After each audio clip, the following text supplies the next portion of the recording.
오늘 우리가 함께 보실 하나님 말씀은 골로새서 3장 5절에서 7절까지의 말씀입니다. 신약성경 326페이지 전으로 있습니다. 골로새서 3장 5절에서 7절까지의 말씀을 저와 여러분이 한 목소리로 합독하시겠습니다. 그러므로 땅에 있는 지체를 죽이라. 곧 음란과 부정과 사욕과 악한 정욕과 탐심이니 탐심은 우상 숭배니라. 이것들로 말미암아 하나님의 진노가 임하느니라.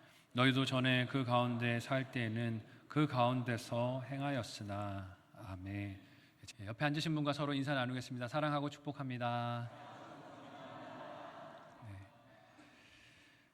지난주에 이번 주쯤 되면은 좀 더위가 가시지 않을까 그랬는데 아니네요.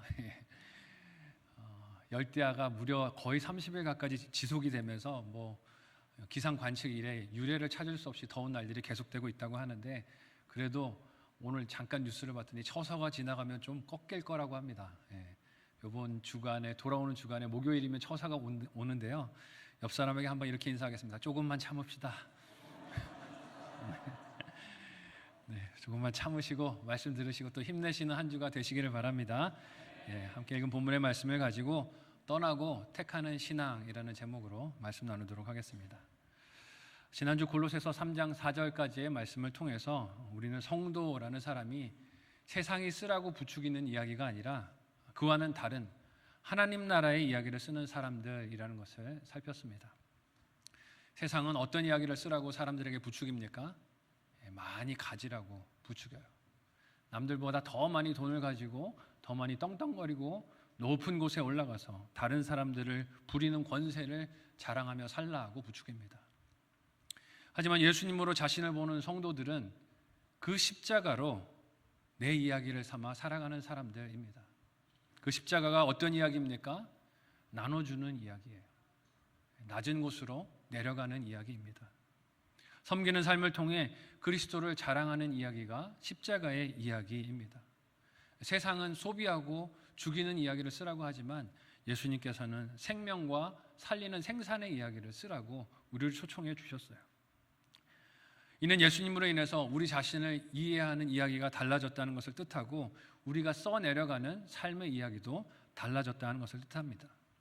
오늘 본문은 그렇게 달라진 이야기를 어떻게 구체적으로 쓰는가 하는 것을 우리에게 말씀으로 알려주고 계세요. 어떤 그림을, 어떤 스토리를 써야 하는가, 구체적인 것이 어떤 이야기여야 하는가 하는 것을 알려준다는 것이죠. 하지만 이 말을 듣자마자 우리 속에는, 머릿속에 그러면 또 교회 생활 얘기하겠구나, 신앙생활 열심히 하고 말씀 열심히 읽고 기도하고 헌금하고 봉사하라는 얘기하지 않을까 하는 예측이 머릿속에 빨리 스쳐 지나갈 수도 있습니다. 하지만 사도 바울은 골로새 교인들에게 오늘 말씀을 보면 그런 이야기를 하지 않아요. 예수 그리스도에게 속한 이야기를 쓰는 것이 단지 예배당 안에 와서 일주일에 한 번 예배드리고 기도 열심히 하고 봉사 잘하는 것을 뜻하지 않는다는 뜻입니다. 교회에만 있지 않다는 뜻이에요. 하나님의 자녀된 우리가 하나님의 뜻과 그 사랑의 절정인 예수 그리스도의 이야기 속에 사는 것, 그리고 그 이야기를 써내려가는 것은 교회 안에서만 할 일이 아니라 우리의 가정에서, 우리의 직장에서, 사회에서, 우리의 이웃 속에서 써야 하는 이야기인 줄 믿으시기를 바랍니다.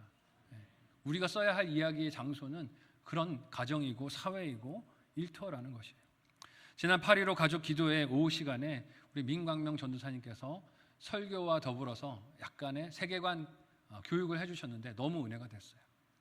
잘 설명을 해주셨듯이 세상의 사람들의 마음에 심으려고 하는 악한 생각과 가증한 가치관들과 죄악에 물든 문화가 얼마나 집요하고 치밀하게 우리의 삶에 은밀하게 찾아 들어오는지 모릅니다.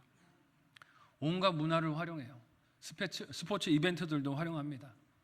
이번에 파리 올림픽에서도 개막식에서 여러분들이 보시고 깜짝 놀랐겠지만 예수님의 최후의 만찬 장면을 그렇게 악의적으로 활용해서 사람들의 마음을 미혹하는 문화들을 만들어내는 것을 봅니다.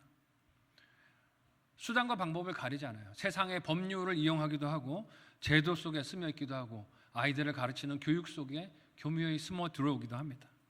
이런 이미지와 생각들이 얼마나 강력하고 교묘하고 중독적이고 집요하고 치밀한지를 안다면 우리 또한 이를 극복할 수 있는 하나님의 말씀과 뜻을 늘 생각하며 기도에 힘을 써야 할 줄로 믿습니다. 8.15 기도의 날 성도들이 많이 아침부터 나오셔서 저는 오전만 기도하고 돌아가는 분이 많을 거라고 생각했는데요. 저녁 5시까지 남아서 끝까지 기도하시는 분들이 거의 100명 가까이 되셨어요. 제가 회개하는 마음이 들었어요. 뭐냐면 이렇게 기도에 대한 열망과 간절한 목마름이 있는데 우리 교회가 기도하는 일에 더 힘을 써야 되겠구나 하는 생각이 들었습니다. 여러분들 기도하는 일에, 말씀 보는 일에 더욱 힘을 집중하시기를 바랍니다. 악한 것들이 미혹할 때 우리가 말씀과 기도에 더욱 집중을 해야 합니다. 근데 여러분, 하나님의 말씀과 뜻을 지속적으로 읽고 마음에 새기는 것이 어떻게 하는 것일까요? 그냥 성경만 열심히 읽으면 마음에 새겨질까요? 그렇지 않아요. 마음에 새긴다는 것이 어떻게 하는 일을 뜻할까요? 손과 발에 적용이 가야 마음에 새겨지는 줄 믿으시기를 바라요. 우리 마음에 새겨지는 건 그 말씀이 손과 발로 실행이 될 때, 아, 이 말씀이 이런 뜻이었구나, 이 말씀이 하나님의 이런 기대가 있구나 하는 것이 내 마음에 새겨지는 것입니다.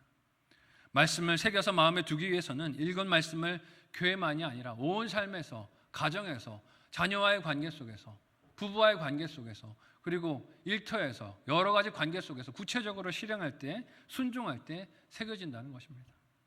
다시 말해서 신앙생활을 한다는 것은 그저 주말에 생긴 여유 시간을 이용해서 나의 종교적인 갈증을 채우려 하거나 불안감을 달래려 하거나 혹은 마음의 평안을 얻기 위해서 사용하는 것이 아니라는 것이에요.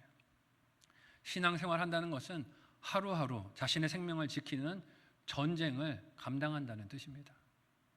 오늘 말씀을 통해서 우리는 이 전쟁을 위해 떠나야 하는 것이 무엇인지, 그리고 또 택해야 하는 것이 무엇인지를 살펴볼 것입니다.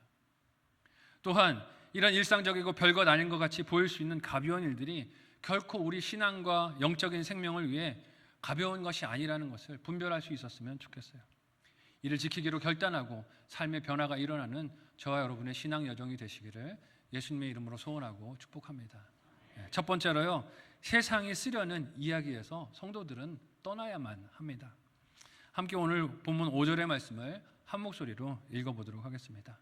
같이 읽습니다. 시작. 그러므로 땅에 있는 지체를 죽이라. 곧 음란과 부정과 사욕과 악한 정욕과 탐심이니 탐심은 우상 숭배니라. 아멘. 오늘 본문 5절에서 사도 바울은 골로새 교회 교인들에게 땅에 있는 지체를 죽이라라고 명령을 합니다. 생명의 이야기를 말하고 있는 사도 바울이 지금 죽여야 된다라고 말을 하고 있으니까 좀 섬뜩할 수도 있어요. 땅에 있는 지체를 죽이라. 한글 성경은 이 번역을 죽이라라고 해서 구체적으로 이 적용을 어떻게 해야 하는가 좀 모호할 수 있는데요. 영어 성경 NIV는 이 말을 수동태로 이렇게 표현을 하고 있어요. 제가 한번 읽어드릴게요. Consider the members of your earthly body as dead. 너의 땅에 있는 육체가 죽은 것이라고 선포하고 여기고 생각하고 바라보라고 합니다. 죽었다라고 선언해라. 한글로 직역하면 너의 땅에 있는 지체를 죽은 것으로 여기고 선언하고 살라는 뜻입니다. 즉 땅에 있는 지체들이 살아있는 것으로 여기지 말라는 거예요. 이것을 직접적으로 표현하면 죽이라라고 말할 수도 있고 떠나라라고도 표현할 수 있어요. 그 땅에 있는 지체들을 오늘 본문이 어떤 것들이라고 하나하나 차례로 열거했습니까?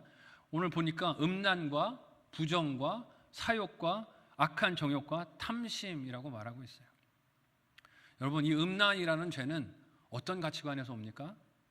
사람을 하나님의 형상으로 보지 않을 때 이 음란이라는 죄가 밀려들게 돼요. 사람을 하나님의 형상으로 여기지 않을 때, 영혼의 소중함을 생각하지 않을 때, 사람을 육체로만 바라보고 그 안에 있는 영혼의 소중함을 생각하지 않을 때 이 음란이라는 죄에 빠지고 넘어지게 됩니다. 그 사람이 속한 가정과 공동체와 사회에서 그 사람이 얼마나 사랑받는 영혼인가 하는 것을 생각하지 않을 때, 얼마나 존귀하고 귀중한 생명인가 하는 것을 생각하지 않을 때 이 음란의 죄에 빠지게 된다는 것이죠. 사람을 수단으로 볼 때, 내 욕구를 해소할 수단으로 볼 때 음란의 죄에 빠지게 됩니다. 이런 죄를 이 시대의 문화들은 뭐라고 말합니까? 문제없다라고 말해요. 부부가 아니어도 괜찮아. 이성이 아니어도 괜찮아. 동성이어도 괜찮아. 상대방이 아파하고 싫어해도 괜찮아. 너만 충족시킬 수 있으면 괜찮아 라고 부추깁니다. 나의 욕구를 충족시킬 수만 있으면 괜찮은 일이라고 속이고 미혹을 해요. 오늘 말씀에 등장하고 있는 이 부정이라는 땅의 지체는 어떻습니까?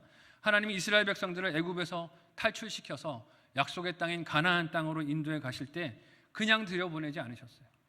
율법을 주시고 그 땅에서 살아갈 때 너희는 이런 것들을 잘 주의하면서 살라고 여러 가지 계명들을 주셨어요. 정한 것과 부정한 것들이 무엇인지를 잘 분별하라고 말씀하셨죠. 그래서 하나님께서 뜻하신 정결한 것들을 택하여서 먹고 마시고 날들도 시간을 정하여 절기를 지키면서 하나님을 예배하라고, 삶을 구분하라고 그 땅을 맡겨주셨어요. 근데 부정을 따르는 것은 어떻게 하는 것입니까? 이런 구분된 경계들을 다 무시하는 것이에요. 그냥 내가 먹고 싶으면 아무 것이나 먹어도 괜찮아. 내가 마시고 싶으면 아무 것이나 마셔도 괜찮아. 내 몸이 즐거워하면 누구와 성적인 관계를 갖든 괜찮아 라고 합리화시키는 것입니다. 나의 좋은 기분과 즐거움을 주면 가리지 않는 것이에요. 하지만 그렇게 아무 구별과 분별이 없는 삶에서 어떻게 하나님을 믿고 사랑하는 마음이 드러날 수 있겠습니까? 그래서 우리가 요즘 묵상하고 있는 다니엘서 말씀에서도 다니엘과 그 친구들이 이방 땅에 끌려가서 포로로 살고 있었지만 뜻을 정하여 먹는 것에 정한 것과 부정한 것을 구별하고 지킨 것을 봅니다. 스스로를 죽은 자로 여기는 적용을 다니엘과 그 친구들이 한 것이에요. 다니엘서 1장 8절의 말씀을 우리 같이 한 목소리로 읽어보도록 하겠습니다. 같이 읽습니다. 시작. 다니엘은 뜻을 정하여 왕의 음식과 그가 마시는 포도주로 자기를 더럽히지 아니하리라 하고 자기를 더럽히지 아니하도록 환관장에게 구하니. 아멘. 다니엘이 스스로 바벨론 땅에서 부정한 음식과 포도주에 대하여 자신을 죽은 자라고 여기지 않았다면 이러한 요구를 환관장에게 하지 못했을 것입니다. 왜요? 이성적으로는 포로로 끌려간 땅에서 살기 위해서는 그 땅 사람이 주는 것을 먹어야 하지 않겠습니까? 이성적으로는 그 땅 사람이 주는 것을 마셔야지 생명을 유지할 수 있다라고 생각이 가게 됩니다. 하지만 다니엘은 부정함이 자기 삶을 더럽히지 못하게 할 것이라고 뜻을 정했어요. 나 하나님의 백성이니까 그렇게 하지 않을래요. 하나님 도와주세요. 기도하고 환관장에 가서 구했을 때 하나님이 그렇게 할 수 있도록 길을 열어주셨습니다. 저와 여러분의 삶도 이렇게 뜻을 정하고 정결함을 선택하실 수 있기를 예수님의 이름으로 소원하고 축복합니다. 근데 우리는 끊임없이 핑계를 대요. 먹고 살기 위해서 어쩔 수 없어. 내 상사가 먹으라고 하니 어쩔 수 없어. 직장에서 월급 타기 위해서는 할 수 없어 라고 합리화할 때가 얼마나 많습니까? 사욕과 악한 정욕과 탐심은 어떻습니까? 이런 것들도 욕심과 관련되어 있는 땅의 지체들입니다. 욕심이 그 사람의 속마음을 어떻게 보여줄까요? 자신에게 주어진 환경이나 직분이나 관계나 하나님이 주신 물질이나 모든 것에 대해서 만족함이 없는 것이 욕심으로, 사욕으로 드러납니다. 바울은 이것을 오늘 본문에서 우상숭배라고 불렀어요. 어째서 탐심과 욕심이 우상숭배와 같을까요? 마태복음 6장 24절의 말씀을 같이 한 목소리로 읽어보도록 하겠습니다. 같이 읽습니다. 시작. 한 사람이 두 주인을 섬기지 못할 것이니 혹 이를 미워하고 저를 사랑하거나 혹 이를 중히 여기고 저를 경히 여김이라. 너희가 하나님과 재물을 겸하여 섬기지 못하느니라. 아멘. 탐심, 욕심이 우상숭배와 동격으로 취급되는 것은 그것이 결국 하나님이 아닌 내 욕심이 바라보는 것이 나를 지켜준다라고 믿기 때문입니다. 그것을 주인으로 삼기 때문이에요. 이를 예수님께서도 경고하시면서 하나님을 믿음으로 바라보고 돈을 섬기려는 유혹을 멀리하라고 경고하셨습니다. 하지만 이런 욕심들이 계속해서 우리 속에서 샘솟듯이 올라오지 않습니까? 여기서 나 자신을 죽이고 떠나는 일이 어찌 쉽겠습니까? 쉽지 않아요. 지금 이 자리까지 몸담고 숨쉬고 먹고 마시며 삶을 이어온 현장에서 내가 익숙했던 일들을 다르게 바라보는 것, 거기서 떠나는 것은 쉽지 않은 일입니다. 왜냐하면 내 경험이 항상 그렇게 말을 하는 것 같거든요. 이거 먹어야 살 수 있어. 이거 마셔야 살 수 있어. 너 이게 있어야 안전한 거야 라고 내 생각에 끊임없이 되뇌이는 목소리를 들려주거든요. 여러분, 이 탈출을 위해서 우리에게 어떤 안목이 필요합니까? 그것들 뒤에서 나를 해치려고 하는 지금 악한 계략에 있다는 것을 볼 수 있는 분별이 필요하다는 거예요. 말씀을 통해 이 지식이 있으시기를 예수님의 이름으로 간절히 소원하고 축복합니다. 내 눈에 좋아 보이는 것들이 실제로는 나를 망하게 하려는 것들이라는 것을 분별할 수 있어야 해요. 내가 항상 보고 원하던 것이 실제로는 좋은 것이 아니라 나를 죽이려는 속셈들이 뒤에 깔려 있다는 것을 잘 알아야 한다는 것이죠. 하나님은 바울의 편지를 통해 하나님의 자녀들이 이 거짓된 평화, 속임수를 떠나기를 원하셨습니다. 하나님 자녀들이 죄와 사망에 끌려서 멸망당하지 않기를 원하셨다는 뜻이에요. 그래서 땅에 있는 지체들을 떠나는 일로 하나님의 자녀들이 생명을 선택하고 살기를 원하신 것입니다. 하나님은 구약의 이스라엘 백성들을 가나안 땅에 인도하여 들이실 때도 그래서 이런 계명들을 주셨어요. 그 땅에서 그 땅 사람들이 살아가는 삶의 방식을 답습하지 말고 거룩한 자녀답게 그 땅을 하나님 나라의 이야기를 쓰면서 살라는 것이었어요. 결국 그 이야기는 죽음과 소비의 이야기가 아니라 생명과 생산의 이야기라는 뜻입니다. 당장은 편리함을 떠나는 것 같아서 두려운 마음이 들 수 있어도 그것이 사실은 궁극적인 안전을 선택하는 길이라는 것이에요. 오늘 말씀을 통해서 하나님께서 우리에게 물으십니다. 예수 그리스도를 선택할 것인지 세상이 보여주는 것들을 선택할 것인지 둘 사이에서 결정하라고 말씀하세요. 우리의 삶으로 어떤 이야기에 속하여 살 것인지를 결단하라고 도전하시는 것입니다. 안락하지만 허상인 이 땅의 이야기를 택하시겠습니까? 아니면 치열하지만 실상이며 생명인 예수님의 이야기를 선택하고 그 속에 속해서 살겠습니까? 세상에 쓰려는 이야기에서 떠날 수 있는 저와 여러분 모두가 되시기를 예수님의 이름으로 소원하고 축복합니다. 한번 생각하고 적용해 보시기를 바랍니다. 첫 번째, 묵상 적용 질문을 드립니다. 첫 번째는요, 음란과 부정과 사욕과 정욕과 탐심 중에서 나는 어느 것에 자주 넘어지십니까? 음란과 부정과 사욕과 정욕, 탐심 중에서 나는 어느 것에 자주 넘어지는지 생각해 보세요. 그리고 그 이유가 무엇인지도 한번 생각해 보시기 바랍니다. 두 번째, 하나님과 돈을 겸하여서 섬기려고 하지 않으십니까? 하나님과 돈을 겸하여서 섬기려고 하지 않으십니까? 나에게 신앙 때문에 따라가는 재정 원칙이 있으신가요? 하나님께 먼저 떼어드리는 것, 하나님의 것이라고 구분해 놓은 것, 이것은 하나님을 위한 것이라고 떼서 그렇게 내 재정 생활에서 세워놓은 원칙이 있는지, 내 자녀들도 그것을 알고 있는지, 그것을 교육하고 양육하고 있는지 한번 생각해 보시기를 바랍니다. 그게 있어야 하나님을 믿고 사랑하는 인생인 것을 보일 수 있는 증거가 된다는 것이죠. 둘째로, 세상을 떠난다는 것은 하나님을 택하고 선택하고 따라갈 때 성공하는 일이라는 것을 오늘 본문이 우리에게 보여줍니다. 여러분, 세상을 떠나간다는 일은 가까이 하는 대상이 하나님일 때 가능한 줄 믿으시기를 바라요. 그냥 떠나려고만 해서는 떠나지지가 않고 하나님을 가까이 할 때 자동적으로 세상이 떠나진다는 것입니다. 단지 세상을 멀어지려는 노력만으로는 할 수 없기 때문에 하나님을 사랑하며 가까이 하는 선택이 병행되어야 우리는 세상을 떠날 수 있습니다. 이를 위해 하나님 마음을 진노케 하는 일들을 멀리해야 해요. 사도 바울이 그것을 어떻게 오늘 본문에서 말합니까? 함께 6절에서 7절까지의 말씀을 한 목소리로 읽어보도록 하겠습니다. 같이 읽습니다. 시작. 이것들로 말미암아 하나님의 진노가 임하느니라. 너희도 전에 그 가운데 살 때에는 그 가운데 행하였으나. 아멘. 하나님을 가까이 하기 위해서는 이 땅의 지체들의 일들을 멀리 해야만 하나님을 가까이 한다는 것이에요. 여러분, 하나님을 믿는다는 말을 크리스찬들은 많이 하지만 이 말은 사실 인간이 주관적이거나 자기 중심적으로 변질시킬 때가 너무 많습니다. 인간의 역사를, 사람의 역사를 되짚어보면 하나님을 믿기 때문에 하는 일이라고 핑계를 댔지만 그 일들이 끔찍한 범죄를 저질렀던 비극들이 너무 많이 있어요. 여러분, 선교라는 이름으로 중세교회가 한 일이 무엇입니까? 십자군 전쟁을 일으켜서 중동의 수많은 사람들을 죽였어요. 수많은 사람들을 학살했습니다. 역사 사료를 찾아보면 그들을 학살한 피가 땅에 흘러넘쳐서 사람의 목까지 찰 정도가 됐는데도 그럼에도 불구하고 그것을 그들은 선교라는 이름으로 불렀어요. 어떻게 하나님의 선교가 그렇게 칼로, 무력으로 될 수 있겠습니까? 제국주의가 세계에서 유행했던 때에는 역시 선교라는 이름으로 다른 가난한 나라들을 점령해서 그들의 자원과 인력을 수탈하면서도 이게 선교라는 이름으로 하는 일이라고 핑계를 대기도 했습니다.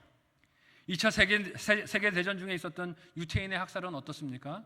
600만이라는 그 많은 유대인들을 학살하면서 나치 정권과 히틀러가 그렇게 살인을, 학살을 자행했을 때 당시 독일 교회는요, 이것을 지지했어요. 하나님도 이것을 원하는 일이라고 편을 들었습니다. 핑계를 그렇게 댔다는 것이죠. 여러분, 이것이 남의 일이기만 할까요? 우리도 하나님을 믿는다고 하면서 하나님과 전혀 상관이 없는 일들을 할 수가 있습니다. 사역이란 이름으로 그럴 수 있어요. 하나님을 위한 사역이란 이름으로 그럴 수 있어요. 교회를 위한다는 핑계로 그럴 수 있습니다. 하나님을 위한다는, 하나님의 영광을 위한다는 핑계를 가지고, 명목을 가지고 자기 욕심을 포장하는 일들이 곳곳에서 일어나고 있습니다. 한국교회 곳곳에서 일어나는 걸 봐요. 이 교회를 위한 일이다, 교회의 미래를 위한 선택이라고 말하는데 그게 자기 개인적인 사역을 위한 것임을 볼 때가 많이 있어요. 성경에 나오는 하나님의 이름만을 부를 뿐이지 우상숭배와 다를 바 없는 죄들이 자행되고 있다는 것입니다. 왜냐하면 우상숭배는 자기 탐욕을 위해서 신을 만들고 그것을 섬기는 것인데, 심지어 이 탐욕이 하나님의 이름까지도 거론해서 사용하면서 탐욕을 부린다는 것이죠. 하나님의 이름을 부르면서도 욕심을 따르라는 속임수로 이렇게 시험들이 찾아옵니다. 바울은 땅의 지체를 죽이라고 골로새교회 성도들에게 당부하면서 그 땅의 지체를 구체적으로 죽이는 일이 음란과 부정과 사욕과 악한 정욕과 탐심, 우상숭배를 끊는 것이라고 말했어요. 어찌 보면 바울이 나열했던 이 죄들이, 땅의 지체들이 서로 연결고리가 없다라고 생각될 수도 있겠지만 그렇지 않다는 거예요. 모두가 다 연결되어 있는 이야기라는 것입니다. 남녀 간의 성이 어떻게 한 사람만의 일방적인 죄가 될 수 있겠습니까? 성적으로 죄를 짓는 것은 공동체적으로 죄를 짓는 거예요. 두 사람이 죄를 범하는 것입니다. 자신만이 아니라 몸을 통해서 서로가 죄를 짓는 일이에요. 그래서 성은 결혼이라는 울타리 안에만 있을 때, 서로 책임을 질 때, 서로 인격을 존중하며 사랑 안에 있을 때만 정상 작동을 하는 줄 믿으시기를 바랍니다. 이 울타리를 벗어나면 안 되는 거예요. 그런데 이것이 부부의 관계를 넘어서면 어떻게 됩니까? 비정상이 되는 것이에요. 거기에 음란과 부정과 사욕과 악한 정욕이, 우상숭배가 다 깃들어져 있는 것입니다. 죄를 지을 때는 어떻습니까? 이렇게 속입니다. 아무도 모를 거야. 아무도 모를 거야. 너하고 나만 아는 일이야 라고 속이죠. 별탈 없을 것이라고 속입니다. 부부의 울타리 밖에서 괜찮은 일이라고, 아무도 모르는 일이라고 그렇게 속이면서 음란한 죄의 유혹들이 찾아와요. 그러나 여러분, 별탈 없는 그런 죄가 있습니까? 없습니까? 없어요. 다 드러납니다. 심지어 부부 사이에서도 이런 욕심에 이끌린 성은 강압적이고 폭력적인 상처를 남기는 것을 봅니다. 부부 관계 안에 있다고 그것도 다 허용되는 게 아니라는 것이에요. 하나님 기뻐하시는 뜻을 따르고 있는가를 분별해야 한다는 것이죠. 이런 성적인 타락은 바울 당시인 로마 제국 시대에 만연했던 죄였습니다. 바울은 당시 그리스도인들이 로마의 유행을 따라 자기중심적이고 정욕적이고 물질적인 이유들로 맺는 성적인 관계에서 성도들의 삶을, 거룩함을 지키기를 원했어요. 단지 도덕적인 권면이 아닙니다. 세상이 만연한 이 성적 타락과 방종을 거부하고 가정 안에 제한하는 것은, 이 성적인 관계를 제한하는 것은 억압이 아니라 오히려 하나님을 선택하는 것이고 하나님의 진노를 믿고 두려워하는 것이며, 실제로는 자유를 하나님의 통치 아래서 누리는 것이라고 말하는 것이죠. 억압이 아니라 진짜 자유가 이 부부 관계 안에 있다는 것이죠. 하나님께서 주신 가정 안에서의 성은 어떻게 합니까? 공동체를 이뤄요. 자녀들을 낳고 가정을 이루고 다음 세대를 이어갑니다. 공동체를 보호하고 하나님의 나라를 이루는 축복이 되는 것을 봐요. 하지만 그렇지 않으면 부부 관계 밖에 있는 성의 관계는 어떻게 됩니까? 공동체를 파괴합니다. 공동체를 죽이고 저주하는 죄가 되는 것을 봐요. 부부 관계 밖의 성이 가정을 파괴하지 않습니까? 남녀가 정욕을 따르는 죄가 인간의 존엄성을 파괴합니다. 그 정욕으로 인해 많은 태아와 아이들이 죽음과 학대에 내몰리는 것을 봅니다. 요즘 한국 사회에서 이런 법을 제정합시다 라고 나오는 요구들을 보면 기가 막힐 때가 많아요. 낙태를 합법화합시다. 세상에 쓰는 소비와 죽음의 스토리를 여러분들도 쓰십시오 라고 부추기는 법들이 얼마나 많이 제정되려고 하는가 하는 것을 봅니다. 가슴을 칠 일이에요. 이런 결과들을 볼 때 우리는 지금 사회가 온갖 문화와 영상들로 왜곡하는 성에 대한 이미지들과 이야기가 얼마나 허황되고 거짓으로 가득한가 하는 것을 알 수 있습니다.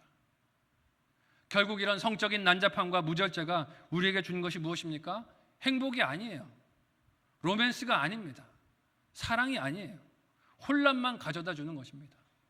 상처만 가득하고 치료법도 없고 끝을 알 수도 없는 욕망으로 중독과 무책임한 자기중심주의, 이기주의밖에 남긴 것이 없다는 것을 보게 됩니다. 바울은 그리스도인들이 이런 끝을 알 수 없는 세상의 허무하며 강력한 속임수에서 진정으로 자유하기를 원했습니다. 그들을 따라 사는 게 자유가 아니라는 것이에요. 또한 그 자유를 세상에 선포하고 이루기를 원했습니다. 결국 이런 죄들이 지향하는 것이 진정한 하나님을 헛된 하나님의 이미지로 만들어서 대처하려는 우상숭배의 공격이었기 때문에 바울은 그 우상숭배를 멀리하고 버리라고 말합니다. 즉 하나님을 신뢰하고 택하라는 것이에요. 가정 안에 성을 두신 하나님의 뜻을 순종하고 따라가면서 그 안에서 자유를 누리라는 것입니다. 하나님의 진노하심을 알고 두려워하는 것도 하나님을 택하고 따라가는 선택이 된다는 것입니다. 여러분, 이렇게 하나님을 택하고 따라가는 것, 순종하는 것은 예배와 기도로만 증명되지 않습니다. 무엇으로 증명됩니까? 우리가 이 예배를 마치고 돌아간 가정에서, 배우자와의 관계 속에서, 물질을 사용하는 방법 속에서, 자녀들을 양육하는 가치관 속에서, 물질을 사용하는 원칙 속에서, 교회와 세상에서 맡겨진 역할들을 감당하는 성실함 속에서 그 믿음이 드러나는 줄 믿으시기를 바라요. 이 자리에서 큰 소리로 기도하는 게 내 믿음을 말해주는 게 아니에요. 성경을 많이 외우는 게 내 믿음을 말해주는 게 아니에요. 가정에 돌아가서 내가 어떤 믿음으로 살아가고 어떤 관계를 맺는가 하는 것이 내 믿음을 보여주는 증거들, 열매들입니다. 7절이 말하듯 우리의 과거는 그런 죄에 매여 있었을 수 있습니다. 그러나 그런 얽매임과 매인 삶은 예수 그리스도의 이야기가 나의 이야기가 됐을 때 과거의 이야기고 이제는 새로운 이야기를 쓰는 존재가 된 줄로 믿습니다. 그것은 이제 옛날의 이야기예요. 예수 그리스도께 속한 우리는 이전과 다른 이야기의 주인공들이 되었기 때문입니다. 성경은 이것을 새로운 피조물이라고 부릅니다. 함께 고린도후서 5장 17절의 말씀을 한 목소리로 읽어보도록 하겠습니다. 같이 읽습니다. 시작. 그런즉 누구든지 그리스도 안에 있으면 새로운 피조물이라. 이전 것은 지나갔으니 보라 새 것이 되었도다. 아멘. 예수님께 속한 이유 우리는 새로운 이야기를 쓰는 주인공들이 된 줄로 믿습니다. 새로운 거룩한 이야기를 쓰는 주인공들이라는 것을 잊지 마시기를 바라요. 그러니 세상이 우리의 삶을 통해 쓰려는 이야기 때문에 걱정하거나 염려할 필요가 없습니다. 이처럼 하나님을 택할 때 세상을 떠나는 일은 자연스럽게 따라올 수밖에 없습니다. 하나님의 진노하심이 땅에 있는 지체를 따라 사는 생활에서 오는 것을 알 때 성도는 그 욕심들을 떠나는 길로 하나님께 더 가까이 나아가게 됩니다. 하나님께서 성적 타락에 분노하시는 것은 그 죄가 단지 몸에 짓는 죄가 아니라 하나님과의 관계까지 깨트리는 죄이기 때문에 그렇습니다. 뿐만 아니라 이웃과의 관계도 파괴하는 죄이기 때문에 그렇습니다. 하나님을 택함으로 세상을 떠나는 일에 성공하는 저와 여러분 모두가 되시기를 예수님의 이름으로 소원하고 축복합니다. 한번 생각하고 적용해 보시기를 바랍니다. 마지막 묵상 적용 질문을 드립니다. 첫 번째는요, 하나님을 우상처럼 여기는 욕심이나 고집은 없으십니까? 하나님을 우상처럼 여기는 욕심이나 고집은 없으십니까? 말씀에 순종해서 내 삶에 바뀐 것이 있습니까? 하나님을 기도로 막 바꾸려고 하는 것이 아니라 하나님 말씀에 붙들림 바 되어서 말씀 때문에 내 습관이 달라지고 태도가 달라지고 원칙이 달라진 것들이 있는지 점검해 보시면 좋겠어요. 두 번째, 성적인 자유와 권리를 주장하는 세상에서 나는 어떤 목소리를 내고 계신가요? 성적인 자유와 권리를 주장하는 세상에서 나는 어떤 목소리를 내고 있습니까? 여러분, 하나님을 믿고 선택하는 신앙생활은 구체적인 떠남과 택함이 있다고 말씀하세요. 바울은 땅에 있는 지체를 떠나서 하나님을 택하라고 골로새 교회 성도들을 격려합니다. 그런데 포로가 된 것 같은 이 세상에서 땅에 있는 지체를 떠나는 길이 쉽지가 않습니다.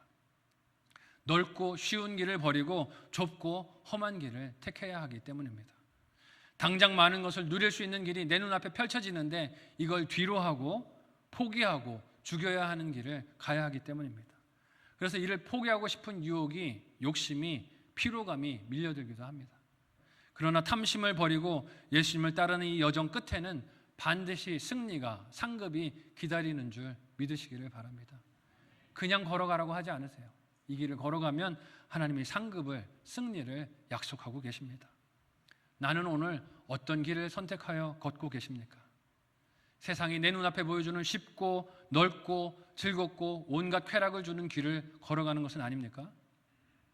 전에는 골로새 교회 성도들처럼 그런 세상 속에 살았을지라도 이제는 하나님이 보이시는 실제적이며 진실하며 최후 승리가 약속된 생명의 길을 걸어가는 저와 여러분들이 되시기를 바라요. 여러분, 이 둘 사이에 적당한 중간지대는 없습니다. 하나님 나라의 길을 가든지 세상의 길을 가든지 둘 중에 하나밖에 없어요. 우리 일상의 작은 선택들도 이런 우리의 소속과 선택을 말해주는 증거들이 됩니다. 소원하기는 오늘 말씀에 이 사도 바울의 도전을 통해 하나님을 하나님답게 믿고 따르는 진실한 예수 그리스도의 제자들이 다 되시기를 예수님의 이름으로 소원하고 축복합니다. 아멘. 함께 합심하여 기도하겠습니다. 이 시간에 함께 기도할 때 이번 한 주 우리의 신앙 여정이 떠나야 할 땅의 지체들을 담대히 떠나도록 도와 주옵소서. 하나님을 사랑하고 택하는 거룩한 선택이 풍성하도록 성령 하나님 우리를 붙드시고 인도하여 달라고 간절한 마음으로 합심하여 함께 기도하겠습니다. 하나님 은혜를 감사합니다. 우리를 사랑하셔서 예수 그리스도의 이야기를 쓰는 주인공들로 불러주시고 하나님 거룩한 하나님 나라의 이야기를 쓰도록 우리를 초청해 주셨습니다. 세상이 우리의 삶을 통하여 쓰려고 하는 악하고 음란하고 부정과 사욕을 따르는 우상 숭배의 이야기들을 쓰지 않게 하여 주시고 생명의 이야기를 써내려가는 예수 그리스도의 제자들 다 되도록 도와주시옵소서. 하나님 우리 안에 연약함이 있습니다. 악한 구습을 따르고자 하는 미련과 염려들이 있습니다. 불쌍히 여겨주시고 그러나 예수 그리스도 안에 새로운 이야기를 쓰는 주인공들이 되었사오니 그 주인공답게 살게 하여 주시고 하나님의 영광을 드러내는 하나님의 백성들 다 되도록 인도하여 주옵소서. 우리를 불쌍히 여겨주시고 하나님 뜻대로 살 수 있는 귀한 은혜를 더하여 주셔서 승리의 길, 최후 상급이 있는 길, 하나님께 인정받고 영광스럽게 하나님을 높이는 길로 나아가는 우리 모두가 되도록 도와주시옵소서. 감사하며 예수님의 이름으로 간절히 기도하옵나이다. 아멘. 하나님 은혜를 감사합니다. 우리를 영광스러운 예수 그리스도의 십자가 이야기, 구원의 이야기의 주인공들로 삼으시고 불러주시니 감사합니다. 세상이 우리를 통하여 쓰려고 하는 헛되고 거짓된 이야기에 우리의 생각과 마음을 내어주지 않게 해주시고 복음의 이야기, 생명을 살리는 이야기, 최후 승리가 약속된 이야기를 쓰는 주인공들이 다 되도록 도와주시옵소서. 세상의 염려들 내려놓기를 원합니다. 오직 예수 안에만 붙들려서 생명 낳는 이야기를 써내려가기 원하오니 하나님 우리를 인도하여 주셔서 그 이야기들의 주인공들이 다 되도록 도와주옵소서. 감사하며 예수님의 이름으로 기도하옵나이다. 아멘.